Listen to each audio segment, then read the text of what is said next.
সম্মানিত ভিউয়ার্স, আসসালামু আলাইকুম। আশা করি ভালো আছেন, আমিও ভালো আছি। ভিউয়ার্স, অলরেডি কিন্তু শীতকাল পড়ে গেছে। তো এই শীতকালে কি ব্যবসা করা যায়? অনেকেই রয়েছে যারা সিজনাল ব্যবসা করে। আর আজকে এই ভিডিওটি খুবই একটি ইম্পর্টেন্ট ভিডিও হতে যাচ্ছে।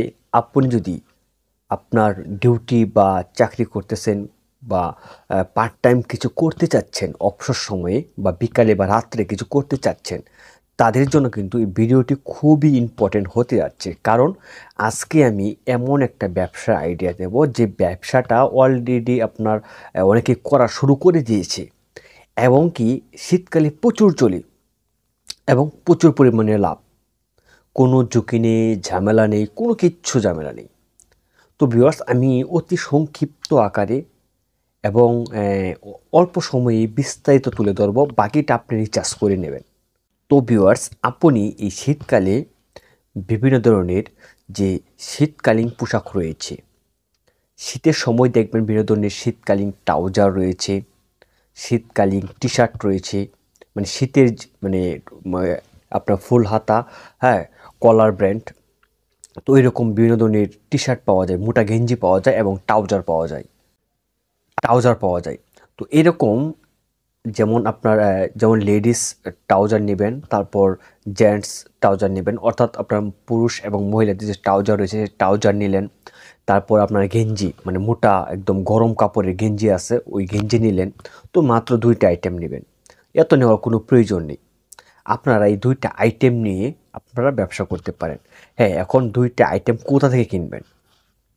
দেখবেন এই আইটেমগুলা বিভিন্ন ধরনের যে লট বিক্রি হয়, বিভিন্ন ধরনের যে সাব বাইং হাউস রয়েছে বা আপনার বিভিন্ন ধরনের কাপড়ের যে পাইকারি মার্কেট রয়েছে, তারা কিন্তু এরকম লটে বিক্রি করে। হ্যাঁ, তাছাড়া কিন্তু আপনি যে ইনটেক নতুনও কিনতে পারেন। আপনার বিভিন্ন ধরনের পাইকারি মার্কেট রয়েছে, সেখান থেকে আপনারা এগুলো কিনে নিয়ে আসবেন।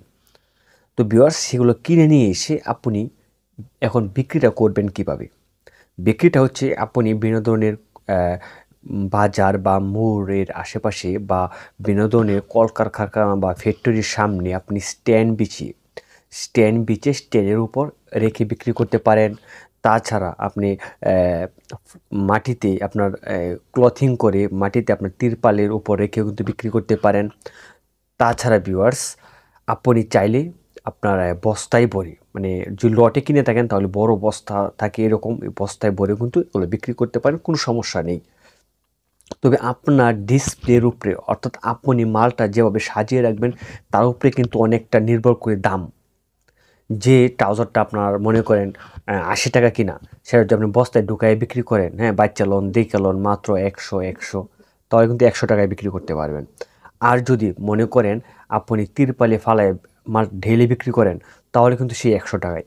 আর যদি মনে করেন একটা স্ট্যান্ডের উপর রেখে সুন্দর করে বাস করে আপনি মালটা নিয়ে এসে আয়রন করে সুন্দর করে বাস করে রেখে বিক্রি করেন, হ্যাঁ, একটু পরিপাটি করে, তাহলে মালটা 150 টাকা বিক্রি করতে পারেন। জাস্ট আমি একটা এক্সাম্পল হিসাবে বললাম আর কি, বাকিটা আপনি বিবেচনা করবেন। আপনি যদি কোনো চাকরি করে থাকেন, যে চাকরির পাশে পার্ট টাইম রাত্রে কিছু করবেন বা সন্ধ্যায় কিছু করবেন বা 4টা পর্যন্ত আপনি ডিউটি করেন, 5টা থেকে একটা কিছু করতে চাচ্ছেন, তাহলে আপনি এই 2টা প্রোডাক্ট নিয়ে কাজ করতে পারেন। আশা করি ভালো রেভিনিউ পাবেন। তো ভিউয়ার্স, আসলেও এখন বিষয় হচ্ছে যে এই 2টা প্রোডাক্ট কিন্তু আসলে মূলত পার্ট টাইমই চলে, কারণ সকাল টাইমে কেউ এগুলো কিনে না, দুপুরেও কেউ কিনে না।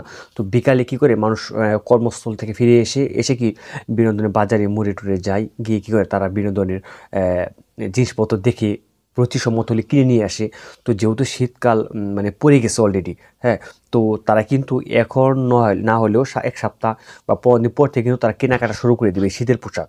তো চাইলে কিন্তু আপনি এই 2টা আইটেম নিয়ে কাজ করে ভালো টাকা ইনকাম করতে পারবেন, যে শীত সিজন সামনে।